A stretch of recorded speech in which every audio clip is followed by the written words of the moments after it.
I convene the February 16th, 2022 regular board meeting to order at 7 p.m. Chris, please call the roll. Margaret Bartoli, Here. Karen Larson, Here. Jenny Norton, Here. Liz Sullivan, Here. Emily Swistak, Here. Lorna Turner, Here. Sarah Wynn, absent. Thank you, Chris. Agenda item 2, opportunity for visitors to speak. Public comment is for the general public to address the board. Each person will have up to 5 minutes to provide public comment. Not seeing any here. Is there anyone online? Thank you. Agenda item 3, assignments for reviewing monthly accounts payable. This acknowledges that Vice President Swistak and Trustee Wynn reviewed the January billings in February, and that Trustee Sullivan and Trustee Turner will review the February billings in March. Agenda item 4 is the consent agenda. Is there a trustee who wishes to pull something from the consent agenda? If not, may I have a motion and a second to approve the consent agenda? I move to approve the consent agenda. And I second that motion. Any discussion? Seeing none, Chris, would you please call the roll? Emily Swistak, Aye. Lorna Turner, Aye. Karen Larson, Aye. Jenny Norton, Aye. Liz Sullivan, Aye. Marjorie Bartoli. Aye. Thank you. Agenda item 5 is unfinished business, capital improvement project. Item A1 is the project status update. Mark, would you please update the board? Of course, and appreciate everyone's time here tonight. I know there's a lot on your agenda here. Shall I make you the presenter? I don't know that I'll present right now unless if the board would want me to throw this up on the screen, I can, but really it's just the progress update at this point. I'll go through and present later after Okay. Hartree does. Okay. Quick updates for right now is obviously general contractor has had an executed contract, so that's great news. You guys have a contractor on board, and we have started meetings with them. We're going to be taking some of your staff time, obviously weekly. Usually once a week we have what's called an OAC, or owner architect contractor meeting. That's where it's a forum for information to be passed between the architect, us, the library, the contractors, to make sure things are running smoothly. So those have started. In fact, we're doing them bi-weekly right now until construction starts, but then they'll be every week once that does happen. So good news there, and I think it's been a good team that we've seen. Everyone's trying to open communication, which is good. Other great news is the Village of Lisle did approve a partial permit fee waiver, and what they mean by partial is that their third-party costs will still be billed to the library, but other than that, you won't have to do the standard costs, which is a huge savings to the library. So that's great news. Also, we have tonight a bunch of multiple award recommendations. We'll go through all those later on, so I won't do it right now. Smaller updates is that RFID and security gate purchases have been finalized. We're getting that in the docket so that they arrive on time. We're actually trying to get the automated material sorter here at the end of phase 1, so that when you open up phase 1, it's ready to roll. Also, we've got pre-construction coordination going on, which is logistics, the move, the auction, all the little parts and pieces. Temporary workrooms are being coordinated right now, and it's a lot of plates up in the air, but it seems like the team's really pulling together, and we're making good progress, which is great. So no change to the project schedule. Obviously, we did go a little bit longer on the permit process, so I filled in an extra gray area there, but we're going to get our permit before we start construction, so that's fine. And then we actually shortened the bid award phase by a month, so I took out that square. Everything else remains the same. We're still tracking right on target, so good news there. Going to the second page of the report, the project cost summary. This is factoring in the awards if they were for movers and furniture and everything else that we're going through tonight. Assuming that all gets approved, our anticipated costs remain on budget, and we still have a healthy contingency. So good news there.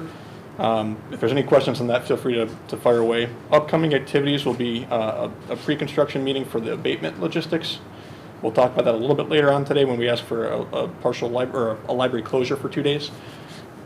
We also have public furniture bid packages being released. The next one's going out most likely on Friday, Saturday range, so you'll have more to award next month. We have existing furniture being auctioned before the move so that we can get it all out of here. And then we also have some additional testing being done, sanitary line camera, things that are kind of standard practice to get done ahead of construction. Liz? Quick question, and this is probably a refresh my memory type of Mhm. question. The item that says financing costs, I see that the change from budget is $15,000 less than anticipated. Why did that happen again? You probably explained it, I can't remember though. We carried 15,000 originally, just in case there were some extraordinary costs that occurred when we went and got the funding.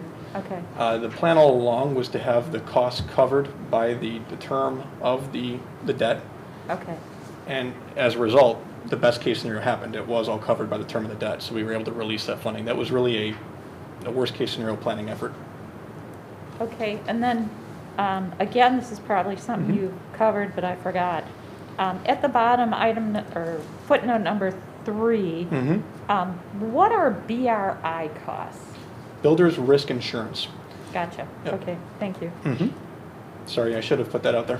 No, I just forgot. I'm so used to the shorthand there. That's my fault. No problem. Mark, Yes. couple questions. Where will the furniture auction be held? Online.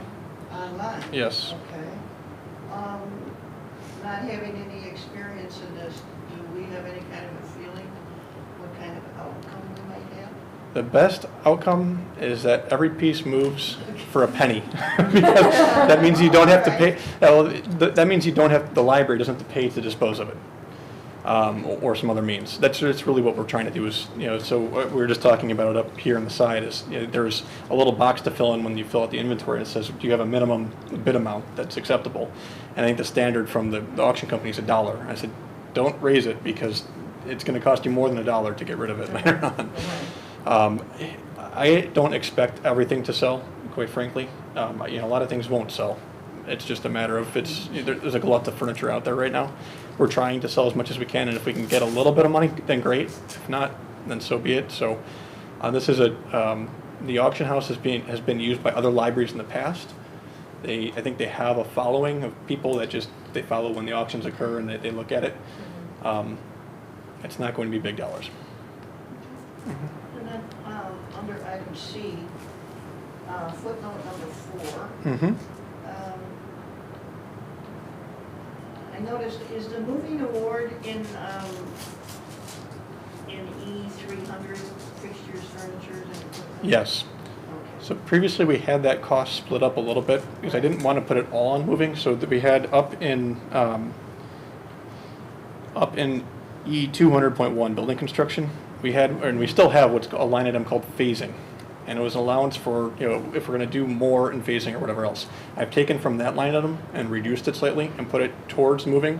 So it's basically, taking it from E200.1 and putting it down into E300.2 to kind of get closer. We'll go through a little bit the furniture, but that is one that came in a bit higher than we anticipated. Okay, that's it, thank you. All right. I believe that covered everything I wanted to cover right now. We'll obviously have a lot more to talk about in a moment, but I think the most important thing is to turn it over to Magda for an update on furniture. So that's Yeah, the next topic, sorry. next agenda item. Next agenda item 2 is SNHA furniture update presentation. Magda, will you please update the board? Yes, and I'm going to make you presenter. Okay, Magda? Are you? Yeah, we'll see how I can fill my screen here. Okay.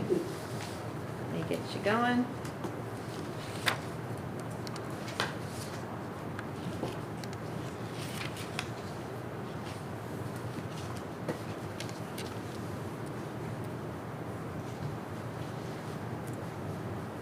Can everybody see my screen now? Yeah. Okay. And that's in the packet as well, so you can follow along. Okay.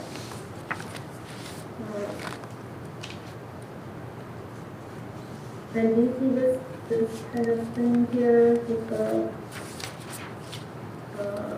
audio showing up as well? We don't. It doesn't block the screen. You're Okay. good. Yep. Okay. I'll try to move it so there's a little bit of section, but. Okay, hello.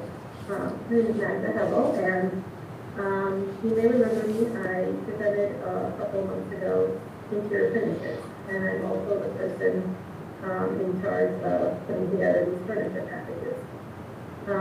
So we do a presentation showing the new furniture that we will be providing. These first two slides are for reference only. These are showing existing versus new furniture. So blue is existing furniture that we are reusing, and the pink and orange is existing furniture that, new furniture that we are providing. Pink is Magda? furniture that, Magda, can you talk a little closer to the microphone? Is that possible? Sure. Okay, thank you. Can you hear me better now? Yeah. Thank you. Okay. I'll try to be really, really close. So the pink are items that we had reviewed with Tatiana and the staff at the Merchandise Mart, and orange are pieces, new pieces that we are providing that we were not able to see at the Merchandise Mart. So that's the only difference there. And as you can see, we are providing about roughly half existing furniture and half new furniture. And this was our approach from the beginning. We wanted to maximize the amount of furniture that we are using, but also to provide the library with enough new furniture to give you a fresh new look. And also one that coordinates with all of the new interior finishes, as well as with the seasonal color palette. So this is the section for adult services. And you'll see throughout the presentation that we provided many new pieces throughout public spaces, both tables and chairs. And we did this throughout the whole library to attempt to create a unified look for the entire space. And in some of those cases, there will be varying finishes that tie into that seasonal color palette, but the idea is to create a cohesive look. And then we also focus on providing new pieces for the area. So in this first slide, you'll see that these are all tables, and these are all tables that we're providing throughout the entire library. We'll have some new study tables in study rooms. Can you see my cursor? Mm-hmm. Okay. Also some square study tables in open spaces in youth services and adult services. We'll have some round cafe tables, also some new computer tables, powered computer tables in both youth services and adult services, as well as some laminate lateral files in certain areas.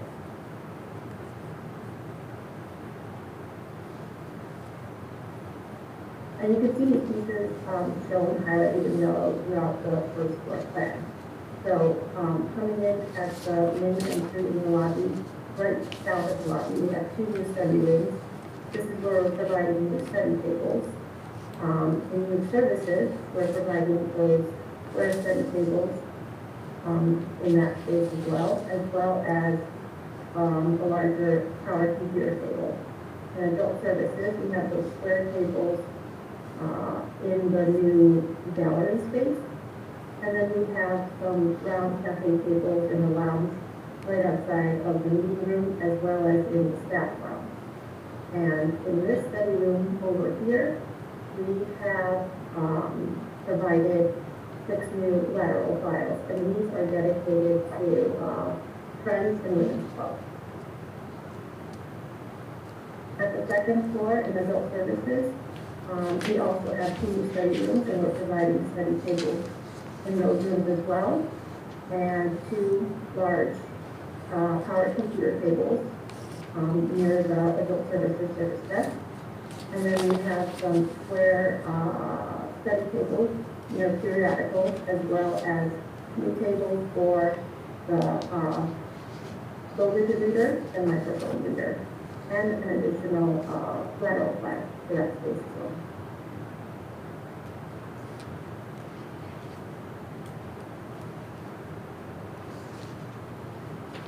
And then we have also tried to provide new seating throughout the spaces. We're typically reusing all of the lounge seating, and we are reusing all of the existing task chairs for the back-of-house spaces.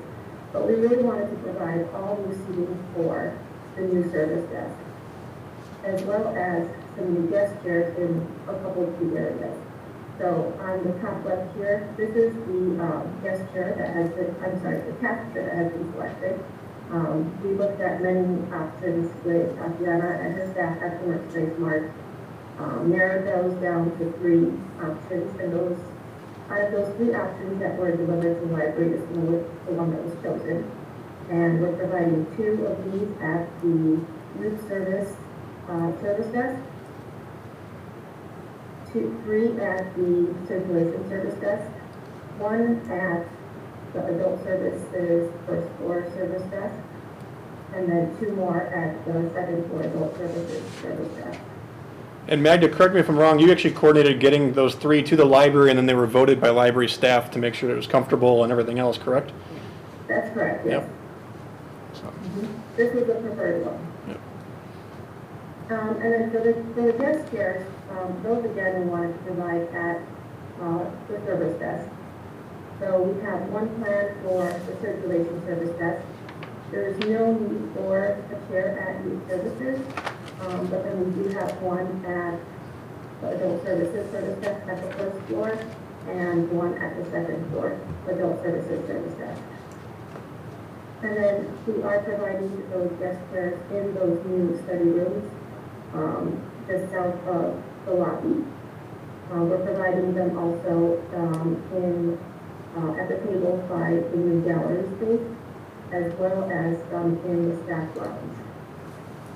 And at the second floor area, you will see there's no chairs highlighted up here because we are using all of your existing desk chairs up here, as well as in other areas that were not highlighted throughout the first floor.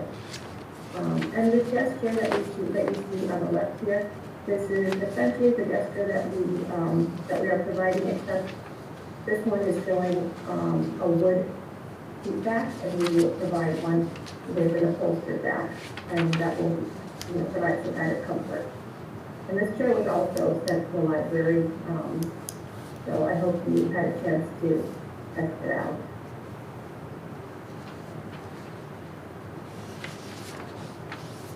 And then in both adult services and youth services, we really wanted to pick out some key items to provide as new. So in adult services, we are using most or all of your existing lounge seating, and we're providing new occasional tables. So some of the occasional tables are these round type tables, and then we're providing also some additional pull-up tables, which you can see in adult services north. There's 2 and 2 in that area, and then at the second floor in adult services near the periodicals, there's several of those round tables highlighted, as well as 2 pull-up tables. Additionally, in adult services, we are providing new display shelving for display cases, and we're showing 3 of these rectangular units in this central kind of corridor, and you can see them in the image on the low left. This is not the exact unit that we're going to be using, but they'll be very similar to these. So they are made up of metal shelving, laminate sides and top, and they do have hidden casters, so they are movable. We'll have 3 taller units, 1 new books, and also 2 shorter units for AV. In youth services, we're providing some new lounge seating as well as display. So when you first walk into youth services, you have this lounge seating area that's made of these curved benches with some with higher back and with some wooden display behind them. So it will be very similar to this image that you see up at the top. Here we're also providing a couple of round occasional tables, and those same occasional tables up to the north in this lounge area, which is showing reused lounge seating. In this area right here, this is planned to be a game area for little children. So there will be a monitor along this wall as well as some storage for gaming equipment. And here we're providing some smaller ottomans, which will be these octagonal shaped pieces. And they come in regular seat height and lower 14-inch seat height for smaller children. And then we're also providing 2 of these display climbing units, which you can see right here. They have one side for book display, and they have an opening in the middle with some soft seating on the inside, so kids can climb in there or sit inside and read books. The other 2 areas where we're providing new furniture and youth services are the play area and the teen area. In the play area, we have a lot of fun pieces planned in this space. First, we have some bench seating along to the right side, which you can see over here. And this is essentially the same piece that, the same as the curved seating elements in the main services space, but straight. And these came together, which creates this kind of area for crawlers. So it's a little bit of a contained area for smaller children and provides seating for adults and for supervision of children. We also have planned in this space these big food blocks, which are very big foam pieces that are very lightweight, and kids will be able to create many structures out of these. The amount of space that is required for those is shown with this dash line right here. And then, in addition to those foam blocks, we have these sport foam blocks, which are very similar, also very lightweight, but they have magnetic components, so they stick together through magnets, and kids will be able to create these different shapes, and they also connect to form lounge seating. In addition to all those building elements of this space, we also have the turntable planned in the middle of the room, and along the north wall of that space we have a small climbing wall for younger children. It's not a very big or tall wall, it's 6 foot high. You can see it down here on the right, and it does come with safety mats that hold up when not in use. And then we also have the teen area, part of the space. And this teen area is really a new space for the library, so we felt that this area really needed some new furniture. And this really is zoned into three different programmatic elements. So at the north side, we have a gaming area. In the middle is a study area. And then at the south end, we have a computer table. At the gaming area, here again, we're providing a similar hexagonal lounge pieces, but bigger in scale. We have 5 of these, 4 of which have stacks, and these can be arranged in different configurations. We'll also have a credenza for storage of gaming equipment, and then in the center we have 3 tables, 3 study tables, and these are kite-shaped, and they form together to create one large group study table, or can be pulled apart into individual study tables. They do have casters, so they're easily movable. And then I don't have an image of the table at the south for the computer table area, but it will be very similar to the table that you see here, except it will be rectangular. And the last piece in the space is shown here on the right, and those are the chairs at all of the tables. And these are triangular shape, and they come with casters and a basket, or storage basket on the bottom for backpack. And these are specifically designed for teens and children. That shape that you see allows kids to fit in different configurations, so they can sit forward or backwards or on the top of the chair.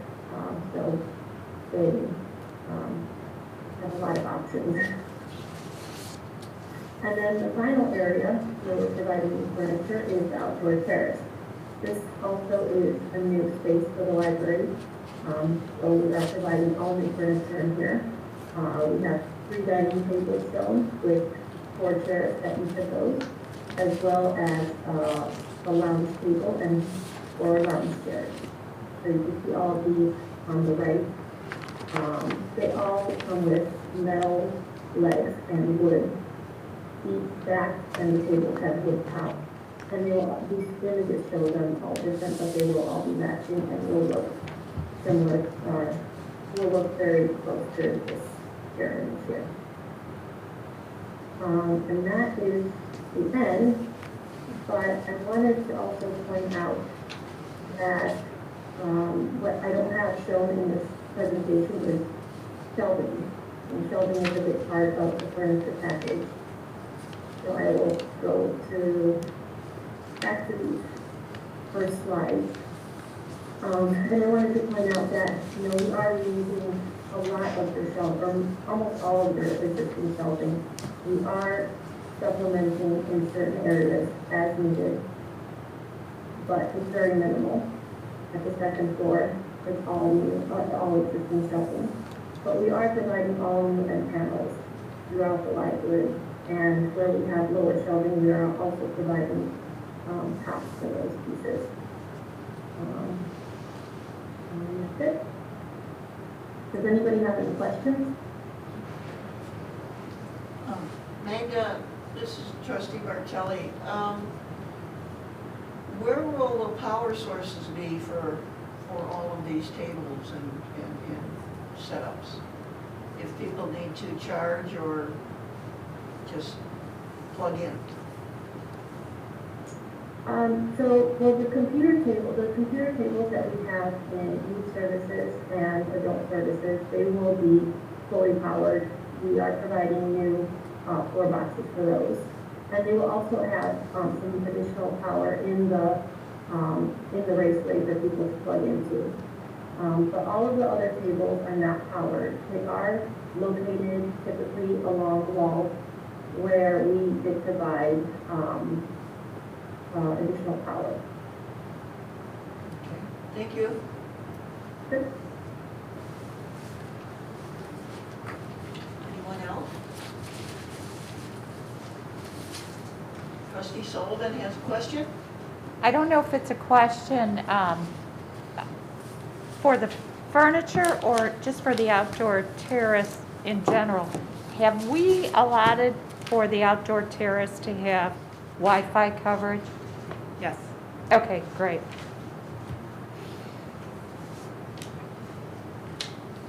Anyone else? I think that's it. Thank you very much, Magda. Thank you. Okay, thank you.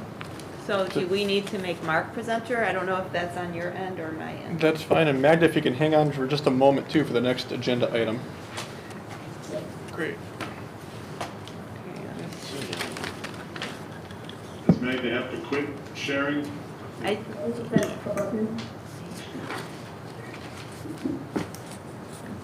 That just means I have to figure out what button to press on my end. There you go. Okay. I have to find my mouse again. Going from one to the other. Does not like, there it is. Okay, yes. See? All right. So I'll wait for the next, if we're all ready, agenda item. Next agenda item. Were you going to, where will the numbers be put in? They are in the motions. They are in the motion. Yes. Okay, great. Move to agenda item A3, approval to award the workstation furniture bid package. May I have a motion and a second to award and enter into an agreement with Interior Investments for the FF&E workstation bid package with board president as signatory to the contract? Eric, would you please lead the discussion? Do we need to make a motion Yeah. first and then discuss? I'm very sorry. Okay, so I move to award and enter into an agreement with Interior Investments for the FF&E workstation bid package for $149,907.03. Is that correct? Yep. With board president as signatory to the contract. I'll second. Okay. Okay, Mark, you're on. This sounds good, and I might share this with Amanda with questions back and forth. But in short, we released a public bid package. It was advertised. We followed all the standard procedures that we had to follow so that anyone could bid on the workstation bid package. It includes not only workstations, that is a little bit misleading, it includes workstations plus some of the ancillary tables that go throughout the space. So wherever they could be grouped together by the same manufacturer, we put them together, or Magda, I should say, put them together, so that way the library could get the best bang for the buck by hopefully not having too much markups and getting things efficient. So when Magda had put the original budget together for this furniture package, it was included in the overall $400 and some odd thousand we have in the overall budget. It was $197,000 worth of that budget, and the cost came in, the lowest responsive bidder came in at the $149,000 and change. There were 3 bids that were received. I know Magda reviewed all of them. We did have a call with Interior Investments to make sure we had everything covered. They did confirm they can install all of the phase 1 pieces within 5 days, which is great because we have basically 2 weeks that we kind of allotted for moving back and forth, which means that as long as there's no snag in the production of these pieces, they should arrive actually at the end of phase 1 before you move into phase 2. So we don't have to move into the new office spaces twice, which is really good. I'll stand by for questions or if anything else. Magda's here as well, but I think this one's kind of self-explanatory. Any questions?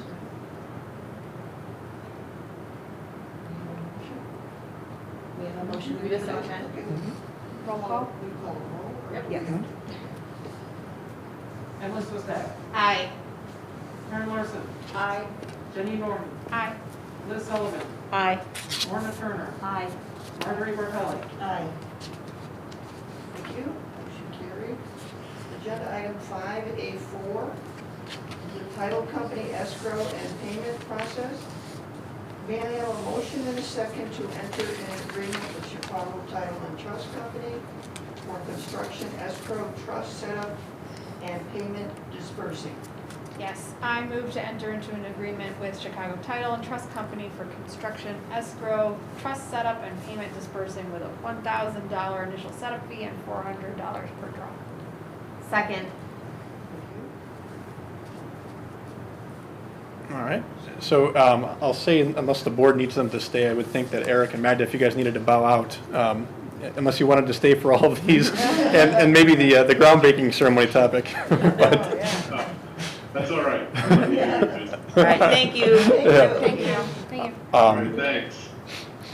So this one, I'll take some time to explain, and I welcome any questions. What this is a company that when the contractor submits pay applications, and they'll typically do them monthly, there are lien waivers that have to be in place before payment is released. Those lien waivers have to be reviewed not only for the general contractor, but every single one of their subs, and every single one of those pieces of paper, and it's usually hundreds of pieces of paper per pay application. All the pennies have to match up and everything else. A lot of contractors, I'll be frank, don't like working with them because they have to have all their paperwork in order. We like working with them because it protects the library. At the end of the day, we don't want the library releasing funds to contractors if paperwork is not in the right order and you have the right lien waivers so that a subcontractor can't lien the project for something that's already been paid out. What this company does is they really look at that, so we're not going to give the money to the escrow company any earlier than when the library would normally give payment to the contractor. What happens is after the board approves a pay application as part of the monthly bills, that money gets sent to the escrow agent. At that point in time, the escrow agent also gets all of the pay application information from the contractor, and the escrow agent then releases the payment back and forth. It's really a belt and suspenders check to make sure everything's on the up and up. So this is a fairly nominal fee for the amount of work, honestly, that they do. We have worked on projects where CCS does this, and I can guarantee you the fee associated with that is higher. So we actually have no problem recommending that the library have something like this to do it. Is there any questions about what this is or how it works? No, you answered them. Roll, please. Jenny Norton. Aye. Emily Swistek. Aye. Karen Larson. Aye. Liz Sullivan. Aye. Lorna Turner. Aye. Marjorie Bartelli. Aye. Motion passes. Agenda item 5A6, moving services award recommendation. A5. Yes, A5, I'm sorry. that's okay. Construction material testing services recommendation. May I have a motion and a second to award the construction material testing services scope of work? I move to award the construction material testing services scope of work to Construction Field Services in accordance with rates provided within their proposal. I'll second. Thank you. All right, so this one is, again, something I'll explain and welcome any questions. Number one, regardless of any village requirement or code requirement, we still would have recommended the library do this, and we do this on every project. When concrete's being installed, when steel's being installed, even sometimes when exterior facade of walls are installed, we require tests be done on them by an independent consultant. They are called out at our request or the library's request, and typically the contractor will tell the library, okay, we need this test out here this day. We'll call them and they'll come out. The way these contracts typically work is that it's only for services provided, which is why you're not seeing a lump sum to award, because if we only call them out 10 times and they assume that they needed to come out 20, we don't want you paying for that. And so we just agree to an hourly rate. It is a union shop that we are recommending because there are union contractors on site, and we don't want to get into a situation where a contractor pulls off the day that the test is happening because he's union and they're not. So there are non-union companies out there that have a slightly reduced cost, but it's going to make things a lot easier for the project doing it this way, and it's not that much of savings anyways. So things that they will be doing is concrete testing, steel testing, fire stopping, which is when you have a penetration through a wall, making sure that those are sealed correctly, and structural inspections. The other caveat to this, or not caveat, but the interesting thing is the Village of Lisle actually requires all of these test reports to be sent to them, not for them to review, but so that they're on file. So if there's any issue that they can pull them out. Not every village does that, Lisle does, and so we needed to do it anyways. Well, how we procured this is we went out for public bid, or public proposal, I should say. It was an RFP request that was posted again, published in the newspaper. We did get 4 companies to respond, and every company we asked them for what their rates are, and a standard, basically for them to provide the rates, because they have different terminology and names for all these different tests, nuclear density gauge and things of that nature. So we said, okay, you give us your rates, and we take the substantial pieces of the rates. So in other words, if they've got a lot of hours for tech services, like a tech, or a lot of hours for project management, we pull an average from all the proposals of how many technician hours they've got. We take that average and multiply it by everyone's fee. And when you do that, you equalize all the rates out. This company, Construction Field Services, was the lowest equalized rate. So that's where we're going with recommending, and their rough median estimate was $13,305. It might be a little bit more, might be a little bit less, but that's what we're looking at. So, any questions here? Seeing none, Chris? Liz Sullivan. Aye. Jenny Norton. Aye. Karen Larson. Aye. Emily Swistek. Aye. Lorna Turner. Aye. Marjorie Bartelli. Aye. Motion passes, thank you. Now we're at agenda item 5A6, moving services award recommendation. May I have a motion and a second to award and enter into an agreement with Hallett and Sons for library moving services, with Board President Bartelli as signatory to the contract. I move to award and enter into an agreement with Hallett and Sons for library moving services up to $258,000 with board president as signatory to the contract. I second. All right, so this is a big number one. We'll go through it. So again, we released a public bid for this published in the newspaper. We did have a contractor walkthrough or a vendor walkthrough. 4 vendors walked through the property. 2 of those vendors alerted us before the bid that they decided not to bid. One got busy with something else. Another one, they didn't read the packet ahead of the walk. They were non-union, and we are requiring union on this, again, because if the movers are here at the same day the contractors are here, we don't want an issue. The original, the last pro forma for this carried $150,000 in the budget for this line item.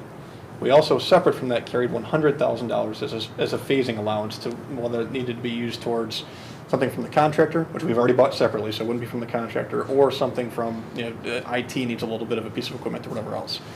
I took $50,000 from that phasing allowance that was originally 100 and put it towards moving. So that's 200.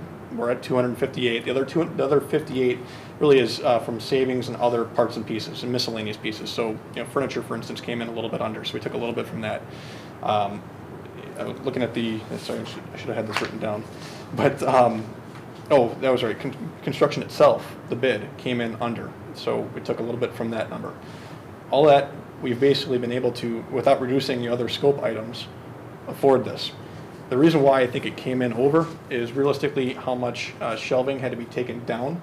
And we really didn't know that until recently, how much had to be taken down, stored off site, and then put back up on site at the multiple phases. So we walked through it. The 2 bids we got were a huge, wide scale. Crazy. One vendor, the one that's not recommended, essentially said they wanted 10 days for 20 people at each of the 3 moves. This vendor said they can do the same amount of work over 5 days with roughly 15 people on average. When I did an analysis and they equaled out, if I just said how much time each one was allocated into the project and divided it out, they were within $1 of each other basically in terms of comparison. So in other words, you're getting the same rate. Like the rates are competitive. It's just a matter of how efficient one company is compared to another. I don't, and I will say Hallett is basically the library mover in the area. And you can speak to any other library around. It's Hallett and Ace, the other one that I would have expected to bid on this, is not union. Those are the 2. So you have one union and one non-union are library movers in the area. Ace did show up for the walkthrough. That was the one that said they can't do it because they're not union. Armstrong was obviously the one that did submit a bid. They've moved a library, I found out, in a couple other areas, but they're obviously not as efficient. I'm open to any questions. We will work with Hallett to kind of find a little bit of savings. They are reviewing this right now. We need to get them on board for phase 1.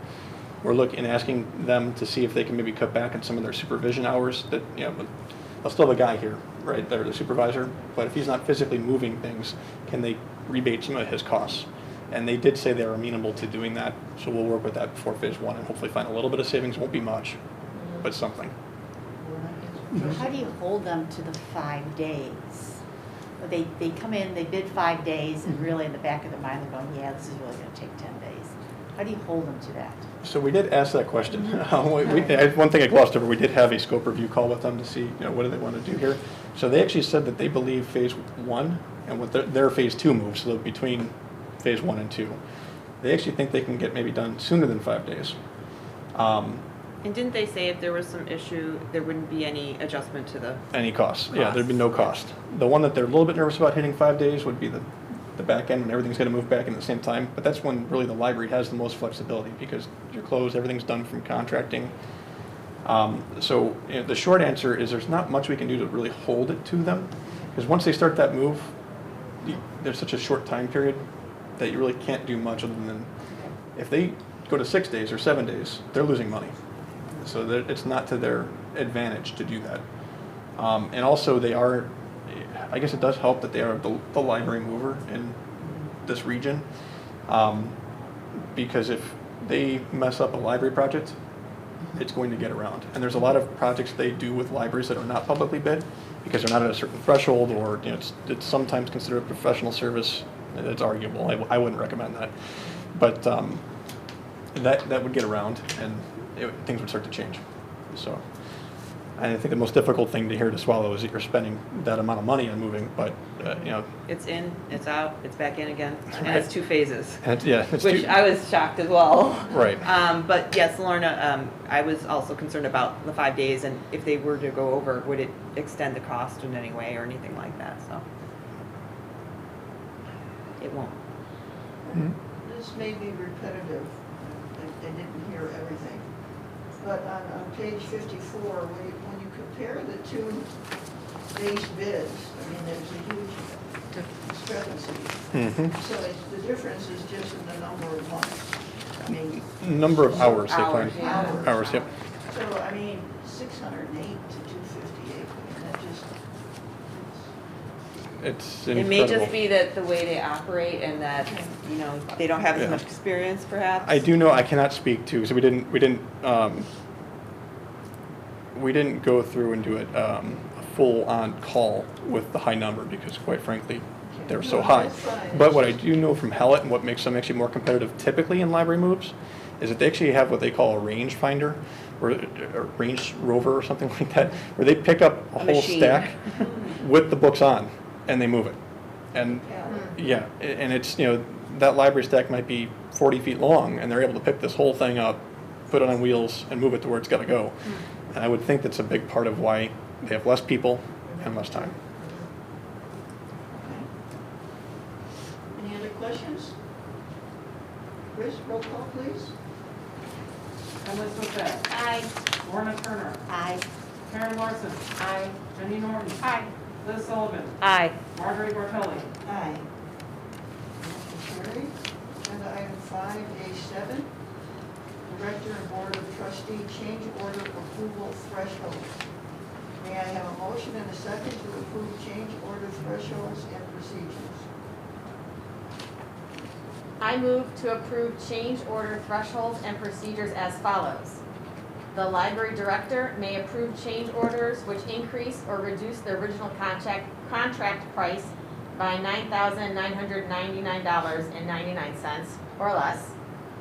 The library director is authorized to issue the statutory written determination for change orders which increase or reduce an original contract price by $10,000 to $24,999.99. And the library board shall approve change orders over $25,000. Okay, Mark, explain away. Yeah, so. Wait, we don't have a second. Oh, I'm sorry. Sorry. I second. Lorna.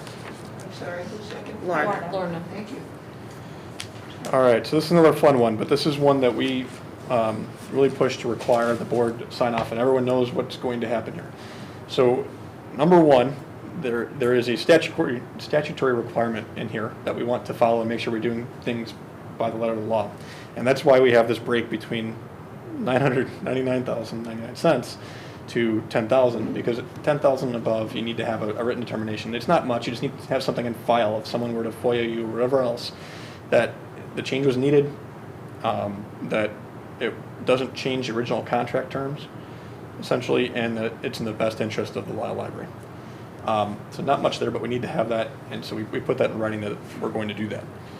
The other thing here with the changes holistically, though, is regardless of that statutory requirement, we still would go through what thresholds the library is comfortable with. Because during construction, there's going to be a time, I'll guarantee it, when the contractor comes and they have a change order of $15,000 or something, or $5,000, I know, or $30,000. It's going to be all over the place. Some of those will be time critical, and that if we don't get them approved in a week or 2 weeks or sometimes 2 days, depending on if it's an emergency or not, they'll push the project schedule. In those instances, we would allow, if this gets approved, the library director would have the authority to approve those change orders. Now, none of them would be hidden, because at the next board meeting, you'd get a listing of all the change orders that were approved or not approved or whatever else. If they don't have to be approved, we will wait to the board meeting. It's just for the time critical, sensitive ones that have to get going. That's what this is in place for, so that there's an understanding of who has the authority to sign off on things. We would go up to $25,000 because that is the threshold, I believe, that's statutory for the library director to sign off on in the first place. So for contracting, that's what it is. And we keep it simple. If there's any questions, we'll probably still send an email to the board or whatever else if there's something that's really kind of iffy or back and forth. But this is really to be put in place for emergency procedures. So if it is a $25,000 or more, we would have to call a board meeting for board approval. Yes. Yeah. Or A special meeting or something. special meeting, or just wait to the next one and take that risk with the schedule, that would be the other option. I have a question. Mhm. Probably covered this. On page 48, in the last area in bold, the second dot point about the authorized to issue statutory written determination. Okay.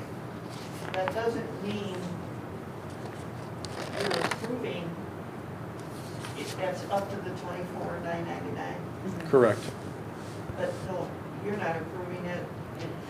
That's the one where if we don't have to be approved. Oh, you know what? until the We- next- You had a good catch. Yeah, that, it's kind of contradictory there. No, the catch is actually, if you look at the page 48, the third bullet point, I think after, in the motion, after the 24,999, it should carry on to say, and may approve and sign the change order, Okay. like I'm glad you Oh, said that. sorry, I Yeah. didn't say that, just, Yeah, no, It wasn't on the. very, yeah, Yeah. sorry. someone's awake right now. So yes, a good question, and we do want the So I library need to director. amend my motion, Yes. right? Yeah. Also, before you do then, Yeah. just again, sorry to mince, but, we don't have exactly 25,000 covered, I don't think, because the third bullet point says over 25, not including 25. So if we Yep. want the So third bullet point to say 25,000 and 25. over. And over.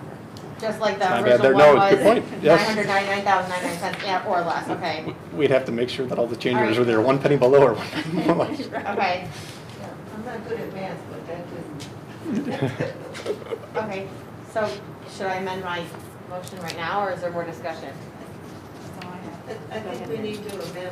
Yes. Okay, Yeah, unless there's anything else you wanted to talk through and change. Yeah. okay. So then, I would like to amend my motion, and I'll just read the whole thing then again to make it correct. Sure. Okay, so my motion as amended is going to be, I move to approve change order thresholds and procedures as follows. The library director may approve change orders which increase or reduce the original contract price by $999,099. Did I say that right? And 99 cents? Or less. 9,000. $9,999.99. Did I say it right that time? Yes. Yes. That's good. Lots of nines.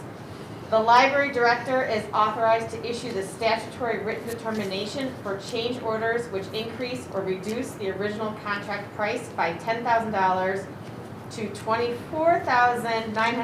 $24,999.99 and may approve and sign the change order. And the library board shall approve change orders over $25,000. Yes? Is that right? Or I'll just state this way. Change orders of $25,000 and over must be approved by the library board. Yep. Okay. We need a second. And I second the amended. Okay. Sorry, I garbled all those numbers. That's why we all thought that. That's Yeah. great. Teamwork. Any other discussion or questions? No, Yeah. actually, I'm sorry, Linda, very sorry. I have a question. Is there any provision where, and I'm pretty sure you do this anyway, Tatiana, if there's something going on, you would be communicating with the board president anyway, right? Yes. If there's Okay. any change order, I will alert the board, Okay, regardless. that's it. Are we ready for the roll? Chris, please. Emily Swistak. Aye. Lorna Turner. Aye. Karen Larson. Aye. Jenny Norton. Aye. Liz Sullivan. Aye. Marjorie Bartelli. Aye. Thank you. Regret taking that one. Jeez. Agenda item 5A8 is planned library closure. May I have a motion and a second to approve the closure of the library for Phase 1 abatement on March 17th and March 18th, 2022. I move to approve the closure of the library for Phase 1 abatement on March 17th and 18th, 2022. I'll second. All right, so this one, I'll walk through the plan going into construction starting, so everyone is aware of what we're doing. So the furniture auction, I will say in the packet, this is me being hopeful. I think this is actually going to start a little bit in the middle of next week, not the end of this week. It's not the end of the world, but we do want to have the auction over a weekend, so we'll start at say mid next week and go to the mid the week after that. But regardless, the library moving will occur, and we did confirm this with Hallett as part of the review of their bid. They are available the 10th through the 16th, so those are the 5 days.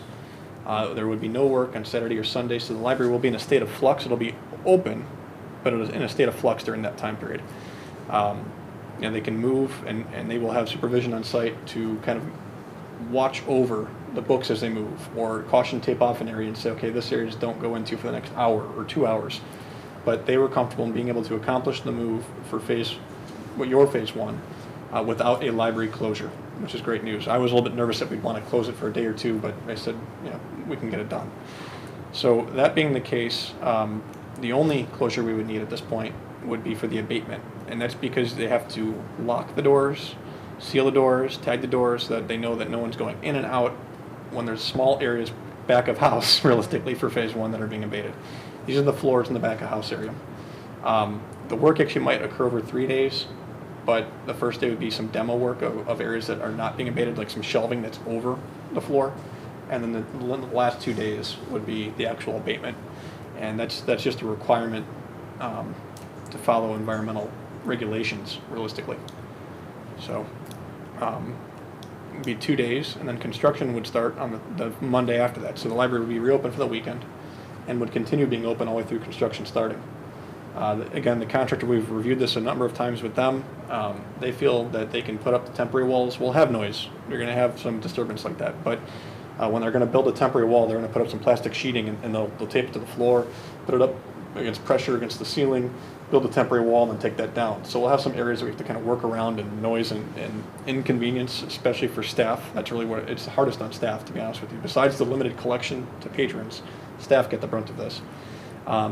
But they're going to work with having the library open, which is a great thing for the library, I believe. We'll be able to carry on with this. And only known closure would be, at this point, would be for abatement, the second round at the next phase. I'm sure there's going to be something in the middle here that we probably need to, we don't know yet, that we'll have to look at, but that's all we know right now. So I want to make sure that we're okay with this, and hopefully these 2 days work out okay with the library. They're not too detrimental to anything you have going on. Question for you. Mm-hmm. Do we have any idea how much asbestos, after this project, will still be left in the library? I'm checking my fact in my head. I want to say none. Mm-hmm. Everything that has been identified in the hazardous survey that was completed would have been abated. Okay. So we did confirm, and they had basically 3 things that we're concerned about. One was flooring area and miscellaneous back of house areas. So back of house on the far west end, you had some storage rooms back over here that had it, and then you had a janitor's closet here. All of those floors will be abated.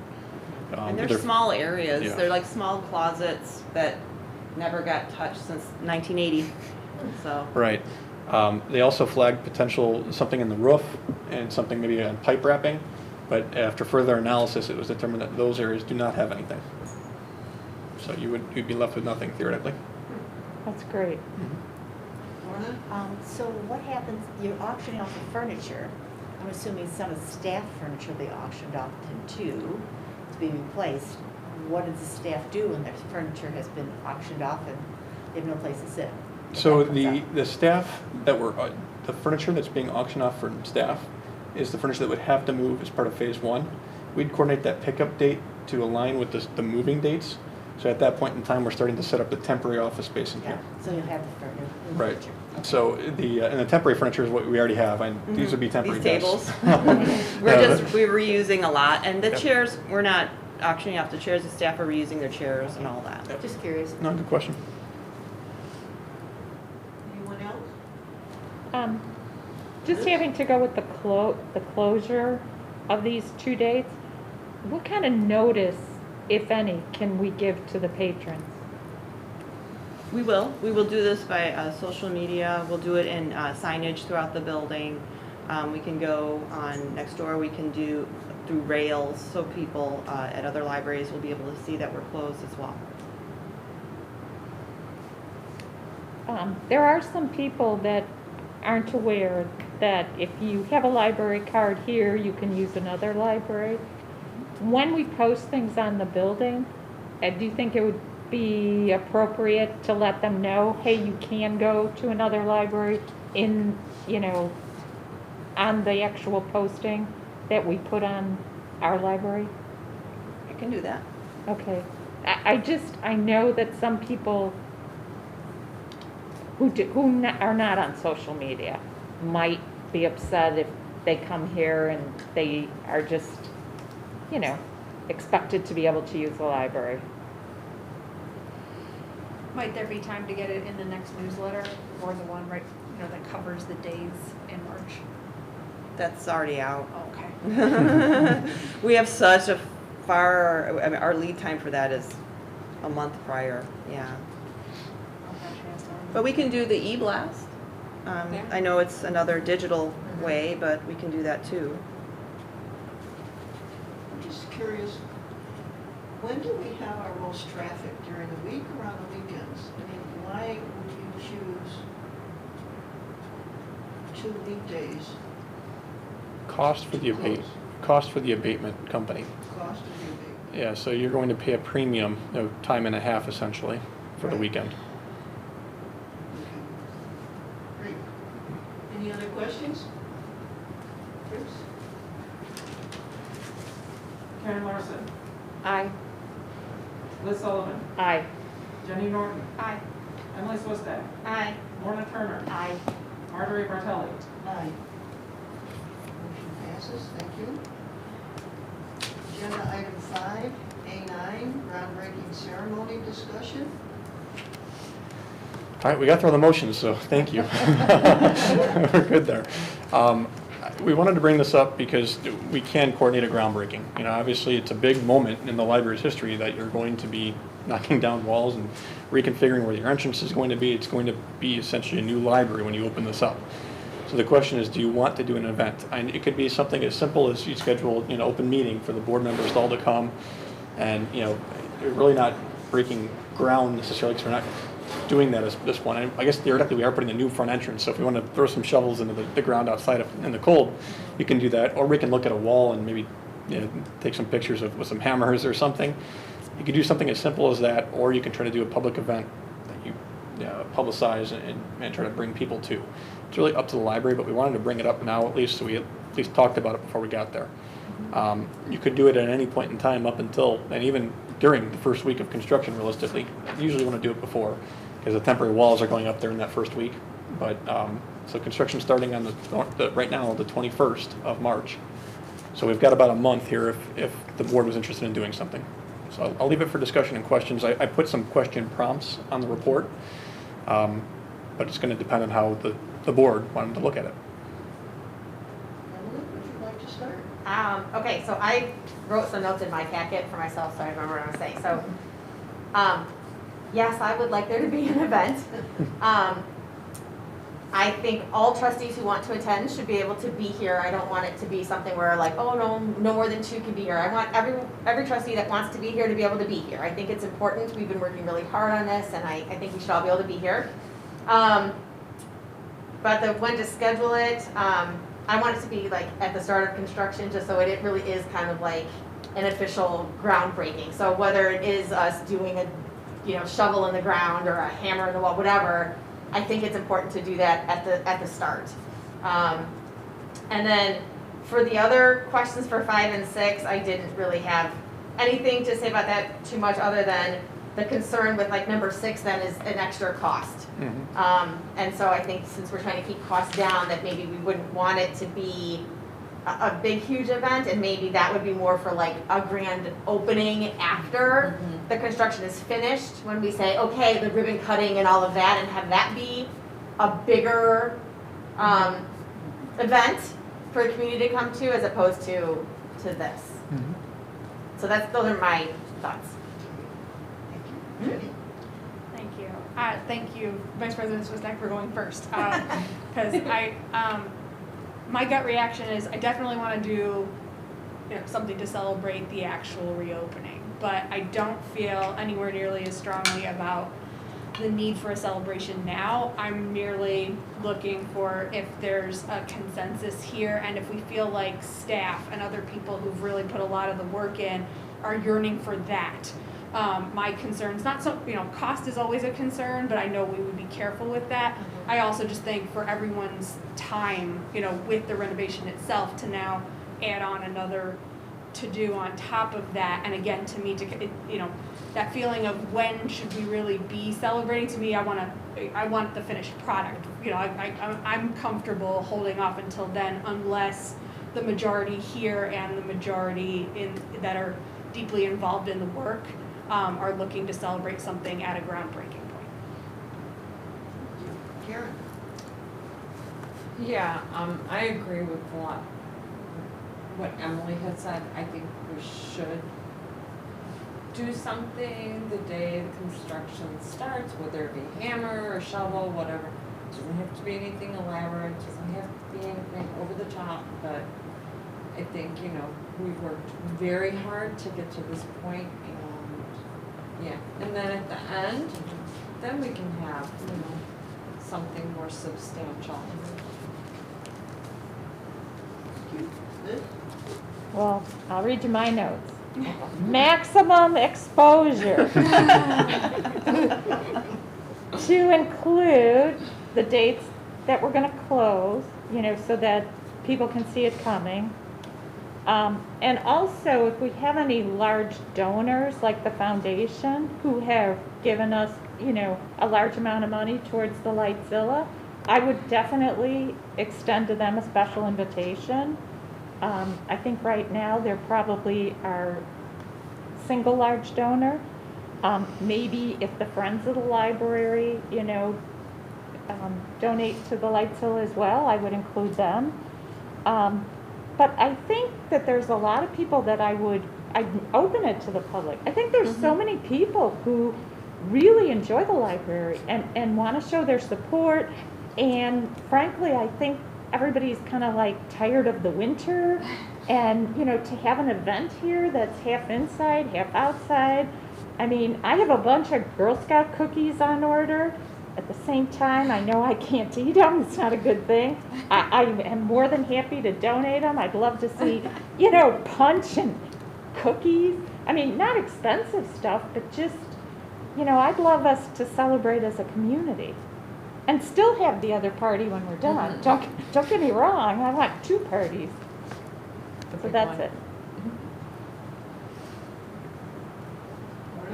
I agree something should be done when we start the project. That, again, there's been a lot of work that's been put into it, and I think if we don't do anything, afterwards we'll regret not having done something or other. So I think that we should do something, kind of a melding of yours and yours, somewhere in between.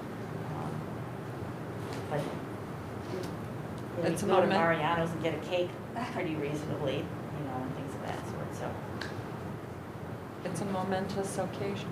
what's that? It's a momentous Yeah, occasion. it is. I mean, we shouldn't just let it go by without recognizing that. Might be the only opportunity I have to ever put a shovel in the ground. I'll knife it in my house, so. What are your thoughts? I agree with everything that's been said. I agree with maximum exposure, but I think your comment about inviting the foundation is fine, and then you also said probably should include everyone who donated. Well, no, I was thinking maybe the Friends. If they Well, donate. no, I guess my point is singling out certain donors as opposed to including all the donors. I mean, I don't have a lot of experience with this, so.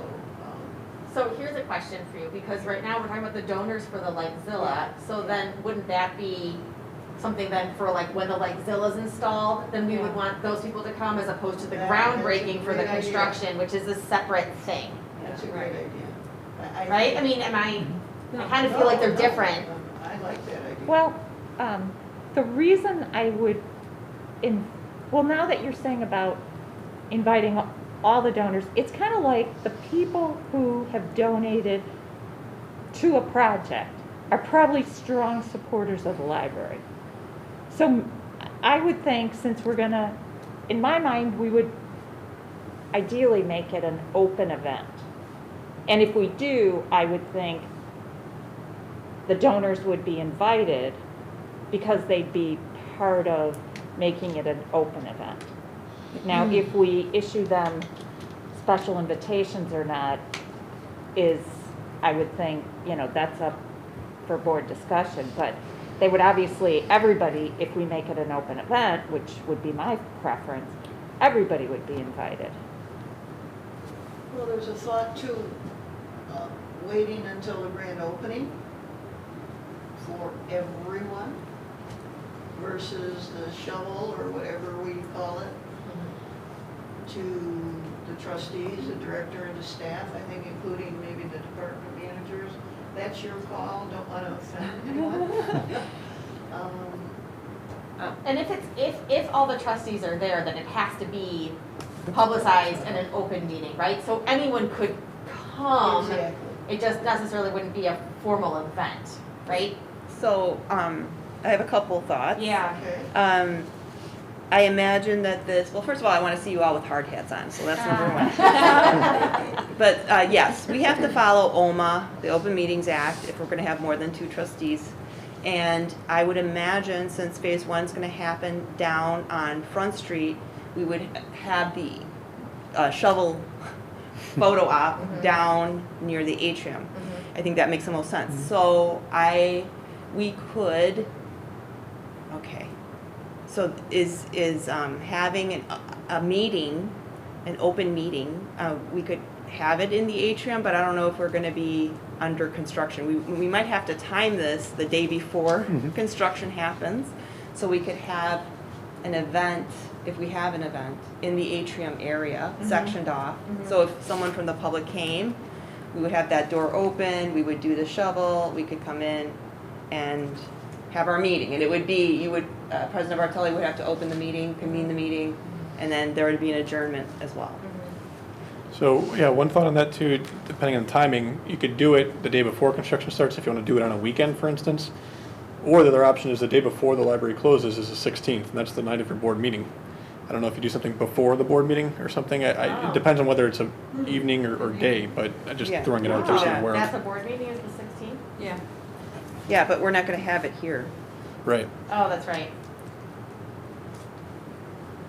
And if you did it anytime after or within the 10th, there's some chance that that whole area of the atrium might be kind of cleared out anyways, because we'll have the movers in at that point in time. I don't know which day they're going to be tackling the atrium space, but that'll be something that,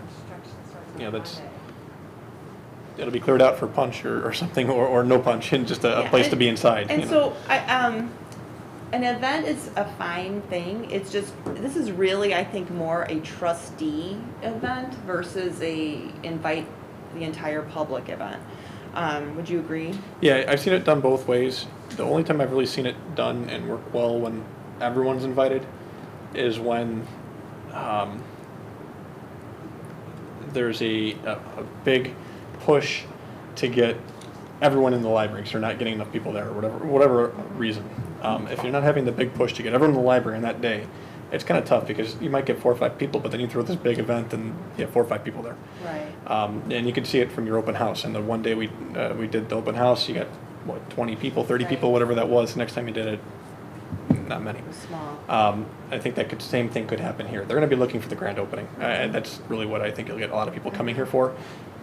To Liz's point, if it's a big donor push, it's something like that, but I don't think the board can go out and be asking for donations at that point anyway. No, and the donations we're talking about is for the Lisle versus the library. However, I think that as a board, I think you should celebrate it. So as a board event, I think, having a couple of treats, and it would be a public event, so if someone came for the public, that's for them, true. We have video, we have photos, we have a quick meeting, and then, that's the event. I'll bring cookies. So then, would we need to figure out a date now? I don't think we need So to that's- solidify the date right now, but Okay. if the board, I mean, I think what we're asking for is the board, where the board wants to be on that day, not the date, but do we want to have it as a board event? Do we want to have it as a, no, we don't? Or do we have it as a larger event? What are we most comfortable with? Well, regardless, if the trustees are the ones who are going to be doing the shoveling and we're all gonna be together, it has to be an open meeting. Right. Like it has to be that, right? Because we're all here at the Yes. same time Yep. and together for board business, right? Library business. So we have to schedule as an open meeting, but you're saying whether or not we like invite other people to come versus just a regular open meeting like tonight and Yes. everyone can come. That's, I would suggest just having a regular open meeting instead of special invitations to this. I like that idea just because I feel like if people wanna come, they can come, but it's also kind of, it's not gonna be a large event. It's not like we're gonna be socializing and seeing new things and stuff like that. Like I feel like that's when we're gonna do the Mhm. ribbon cutting at the grand reopening of the building, when people are gonna wanna come in, mill around, and if construction's starting, there's nowhere for them to go. There's not, to make the trip to come here and then not have really anything to do, I think is, that's what they should hold off till later. So you're saying that even though we would not be conducting official business, if we are all together, it has to be an official board? I mean, we're not discussing- It is a gray area. However, if any 2 or 3 board members start talking about, construction and this and that, I got it. yeah, then it would be considered board business. So on the safe side of things, it would be considered a board meeting. Okay, Yes. I just want to clarify. And it could just be, you start the meeting and then say, okay, we're going to go do our dig, photo op, whatever it is, and we go do that, and then, okay, that's done, okay, move to adjourn, Right. right? Yes. Like, it could just be that. It could be very quick. We can do it on the day that we choose. So we're closed on Thursday, we're closed on the 17th and 18th. Mhm. But we That's a Friday. cannot be in here. I'm sorry? We cannot be in here. Correct. No. It's We cannot abatement. be in here. No, The not on the next day we 17th. could be in here, or the day, I mean, how soon? Yeah, the next day, We and could do it it's, the next day or the day before. We probably want it here when maybe construction is here, so we can get some pictures of Mhm. trucks Yeah. and such too, and Right. hard So hats. Could we, how soon would that happen? well, if you're After wanting this construction in the background, that is a good question. If you want something in the background, we can talk to the contractors over the next week and see if they're gonna bring anything early. I somewhat doubt that. They might start staging it the week before, but they're gonna start staging things in the back Over there. corner, not right in their front street So entrance. we could do it the week after. It's not, It could be the week of the 21st Right, itself. right. When you have some temporary walls. If it is more of a ceremonial, put the shovel in the ground type thing, take a picture and for memorializing it, then yeah, you could do it that. Well, Maybe that week. If it's within a week or so, 1 week, 2 weeks, whatever, should we discuss dates that people know they will not be here? It's spring break time for people with children, vacations. I just Also, wanna- I didn't mean to interrupt, but No. also for a good photo opportunity, these are usually done during the day in Yeah, daylight. Yes. I agree. Yeah. I agree. yeah, so And do you we could- have any conflicts, basically? And I would look for both before, and just maybe you start that week of, Should what we would be the decide that and then 14th, look at 15th? our calendars after we do it before or after? If you want to take it that way, and I don't know if you have a strong feeling whether you do it Right. the 14th and 15th, and that way it's like a groundbreaking, really when groundbreaking is, or if you do it the 21st, 22nd, either way, you can do it either before or after abatement. I'll say that much. But abatement's not groundbreaking. I was thinking doing it when the construction crews are here. Okay, that's like the 21st, yeah. Does that sound normal? Yeah. The week of the 21st? Yeah. Let's pick at the 21st if you wanted to check on your own availability, or what's not available. I'm sorry, what week? The 21st? March 21st. March 21st? Yeah, that week. Are there any conflicts for daytime?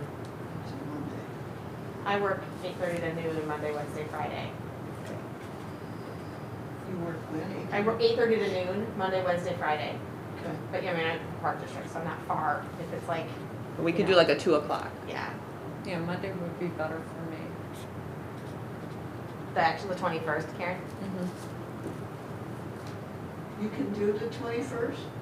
Yeah, I usually don't work on, You cannot. She no, I can't. said I She can. Oh, I'm sorry. Mhm. Okay. I can do 2 o'clock or later. Is that what Emily said as well? Yeah, I said I work 8:30 to noon, but it's my husband's spring break, so he can get my kids if I'm here. Gotcha. Liz, after 2? That would be optimal, but I could do some rearranging. If Okay. everybody else is good, I can rearrange some stuff. Jenny, we missed you. It's okay, I think so. I'm waiting to see how other things shake out. I think so. We're talking about an hour-ish. I think Oh, tops. Yeah. Yeah. A lot of photos. I'm just, I'm just leaving room, Yeah. leaving room for talk. Yeah. Bring Cookies. Juliet. I would, it's her nap We time. would need to check with Sarah? Sarah, Mhm. and I can do the 21st. Okay. It looks like a good date, and I will check with Sarah.